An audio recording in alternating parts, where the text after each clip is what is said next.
Hello cruel world, my name is Dr. Sohom. I'm a consultant forensic psychiatrist. I assess mentally disordered offenders for a living so that you do not have to. So today's episode is an AMA Ask Me Anything, but with a twist. So I've teamed up with my people at the University of Waterloo, which is based in Canada, for their PsychSoc. And I've asked them to send me over some questions, which they've kindly done. And I've picked my favourite ones, and they're really interesting, deep diving questions. I'm going to answer them for you now. What is the difference between a forensic psychiatrist and a forensic psychologist? So I'm sure I've touched on this in different videos, but when it comes to expert witness work, so that's giving evidence in court during criminal trials, there's not that much difference. They can both be asked to do that kind of work. When it comes to rehabilitating mentally disordered offenders, so they've already done their court case, they've been found not criminally responsible, and they're in secure psychiatric units, then the roles are very different. Forensic psychiatrists, such as myself, we oversee the medication, we do things like we write off leave, we lead the team, and we decide when the patient's ready to be discharged with the advice of the team. The forensic psychologists tend to have a very specific role, which is talking therapy. So that might be decreasing the risk of relapse of violence in the future. So that's basically it. It's more complicated than that, but that's my 2-minute summary. Next question, where do you see the future of forensics? Unfortunately, I have to say the future is looking a bit bleak in my eyes, because over time in the UK, less and less money has gone proportionally into mental health services. They've been squeezed. So because of that, people have not got treatment till much later. So people generally are becoming more severely mentally unwell. Unsurprisingly, this is leading to some people committing violence or breaking the law because they don't get the help. So our services are gradually getting more and more squeezed and pressured. So I think the threshold of coming into one of our units or of getting treatment already, in my view, is too high, but I think it's going to get higher over time. To counter that, I think technology is going to make a bit of an impact on forensic psychiatry, in that it is now more and more acceptable to do remote video call assessments. So for example, since lockdown, I have done several assessments for people who are in prison via a video link. It's not ideal, and it's certainly not as effective as seeing somebody face to face, but you can see a lot more clients, you can see a lot more prisoners, defendants. So whereas before I'd have to travel to a prison, wait excruciatingly long periods of time to actually get in to the prison through the security, now all of that's cut out. So I could see potentially 2-3 major big complicated assessments in a day remotely, maybe even more than that, whereas in prison it's almost impossible to do that. What is a misconception that people have about the field of forensic psychiatry? So I think one big misconception is that we help solve crimes. We do nothing like that. Some forensic psychologists, so not psychiatrists, psychiatrists are doctors, psychologists specialise in emotions and thoughts. Some forensic psychologists might do criminal profiling, but that's got no business in our line of work. We're doctors, we don't believe in mumbo jumbo crystal ball stuff.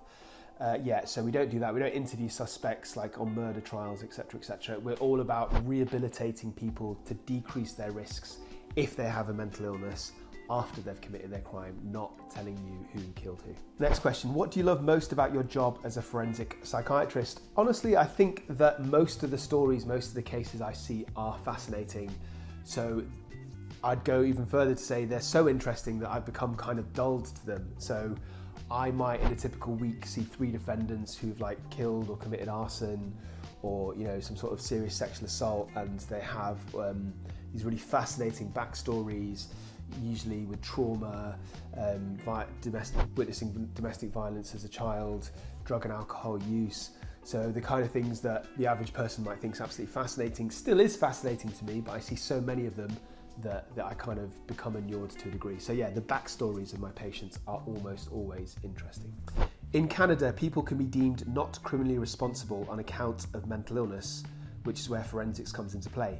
How does healthcare policy help or harm people who are admitted as not criminally responsible?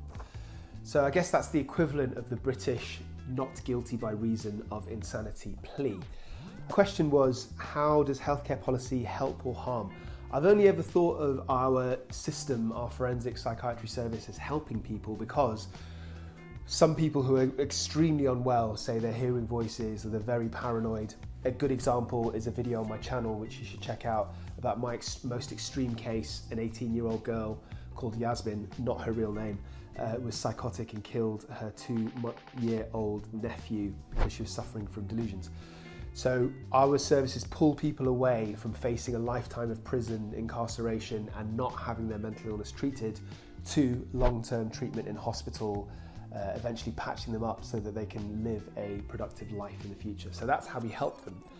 How do we hinder them? As I said, I have not really thought about this before. If I was to be honest, I think that in some cases, the offence isn't really that serious. Let's say criminal damage, a minor assault, arson, but a small fire that hasn't really caused much damage.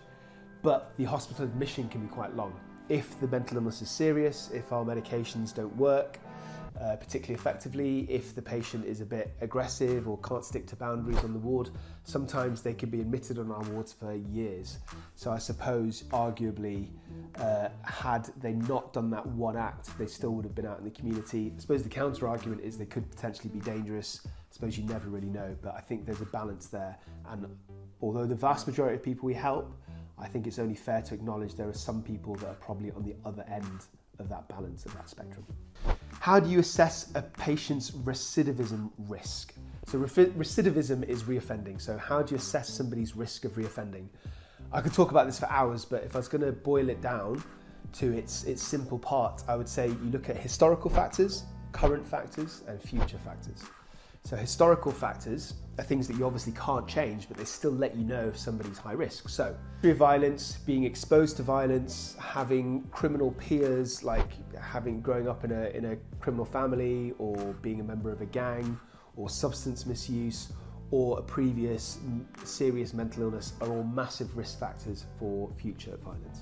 And in terms of current factors, those are things like insight, engagement. So if the patient is working hard with the team to get better, that automatically reduces their risk of violence at that time. Also their general attitudes. So are they anti-authoritarian? Do they believe in using violence regularly? Are they pushing boundaries on the ward? Are they having arguments with other prisoners or other patients in secure units? These are all things that we look at. And then future risk factors. So what kind of situation are they going to be discharged into? Are they going to be in supported accommodation? Are they going to have a family structure around them? Are they going to have a job? If the answer is no to those things, then on balance, they're at much higher risk of recidivism, of reoffending. Also, how do they react to stress and destabilizers? So if you've got somebody who in the past has exploded with emotion and anger when somebody's confronted them, or tried their best to stay abstinent from alcohol but just cannot resist temptation, then it's likely that those things are going to be significant factors in the future. How do forensic psychiatrists work in the legal system? So basically, there's different roles. So there's the expert witness role, which is what I do the most now, and in my view, the most interesting. So we assess the patient in prisons or in courts or in secure units, and we give an expert opinion for the judge in their criminal case. So that might be if they're fit to plead right now, so if they're well enough to go through the trial, or what their mental state was like at the time of an offence. So if they were, for example, psychotic, hearing voices, were they responsible for their actions? Obviously, if they weren't, then there might be a psychiatric defence. If they were responsible, then, and if they're relatively well now, then they get sent to prison and they don't need our services. So that's the expert witness bit, and then there's the rehabilitation bit, which occurs in psychiatric hospitals that I've mentioned before. So that's things like talking therapy, medication, occupational therapy, which is basically setting people up for the best chance of surviving after they've come out of a psychiatric unit. So if they don't have a job or education, we train them up whilst they're in hospital. And then we test them on leave. So if they're in the community initially for short periods and then longer periods, and if they can do all of those things without breaking boundaries, without coming back late, without coming back drunk, then eventually they're ready to leave. So all of what I just described for the last minute or so is the rehabilitation process. That's how we contribute to the legal system. Okay, that's enough. Those are all my questions for today. A big shout out to University of Waterloo PsychSoc.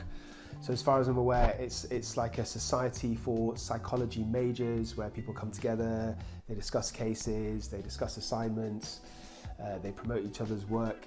So if you're a psych major and you're not signed up, how dare you? How very dare you? And if you are signed up, please check out my videos. I dissect a whole range of issues related to mental illness and offending. I talk about high-profile cases with my own psychoanalysis. I talk about the life of a forensic psychiatrist like I have done in this video. I interview ex-patients. What else? I talk about individual diagnoses and I break them down. What I'm trying to say is there's something for everybody on this channel. Until next time, stay euthymic and please do not forget whatever happens, I love you.